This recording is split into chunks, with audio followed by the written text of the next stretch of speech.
Canadian Prime Minister's Liberals fall short of a majority in Parliament.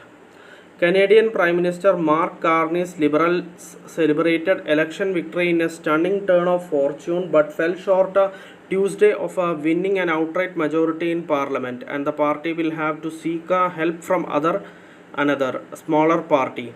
The vote counting agency Elections Canada has processed nearly all ballots in what turned out to be a razor close race that will leave the Liberals 3 seats short of a majority. Recounts are expected in some districts. Carney's rival, populist conservative leader Pierre Poilievre, was in the lead until US President Donald Trump took aim at Canada with a trade war and threats to annex it as the 51st state. Poilievre not only lost his bid for Prime Minister Monday but was voted out of Parliament seat that he held for 20 years. That capped a swift decline in fortunes for the firebrand Poilievre, who a few months ago appeared to be a shoe-in to become Canada's next Prime Minister and shepherd the Conservatives back into power for the first time in a decade. Poilievre, a career politician, campaigned with Trump-like bravado, taking a page from the America First president by adopting the slogan Canada First. But his similarities to Trump may have ultimately cost him and his party. The Liberals were projected to win more of Parliament's 343 seats than Conservatives. It was not immediately clear if they would win an outright majority, at least 172 seats, or would need to rely on a smaller party to pass legislation.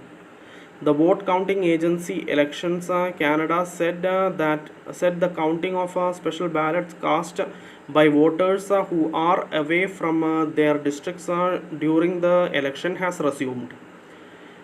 When the counting was paused early Tuesday, the Liberals were leading or elected in 168 seats, 4 short of a majority. Elections Canada estimated that uncounted votes could affect the result in about a dozen districts. In a victory speech, Carney stressed unity in the face of Washington's threats. He said the mutually beneficial relationship Canada and the US had shared since World War II was gone. We are over the shock of the American betrayal, but we should never forget the lessons, he said. As I have been warning for months, America wants our land, our resources, our water, our country, Carney added. These are not idle threats. President Trump is trying to break us so America can own us. That will never ever happen. But we must recognize the reality that our world has fundamentally changed. In a statement issued Tuesday, White House spokesperson Anna Kelly said the Canadian election does not affect President Trump's plan to make Canada America's cherished 51st state. A defeat for the Conservatives, Poilievre hoped to make the election a referendum on former Prime Minister Justin Trudeau, whose popularity declined towards the end of his decade in power as food and housing prices rose. But Trump attacked. Trudeau resigned and Carney, a two-time central banker, became the Liberal Party's leader and Prime Minister. In a concession speech before the race call on his own seat, Poilievre vowed to keep fighting for Canadians. We are cognizant of the fact that we didn't get over the finish line yet, Poilievre said. We know that change is needed, but change is hard to come by. It takes time, it takes work, and that's why we have to learn the lessons tonight. McGill University political science professor Daniel Bland said nothing prevents Poilievre from remaining the conservative leader without a seat, but if he decides to stay, he would need to run in another district, perhaps by asking a conservative member of parliament from a safe conservative district to resign.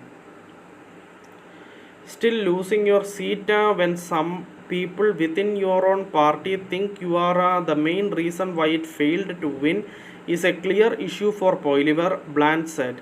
Moreover, not having the leader of the official opposition in the House of Commons when Parliament sits again would obviously be a problem for Conservatives, especially if we do end up with a minority parliament.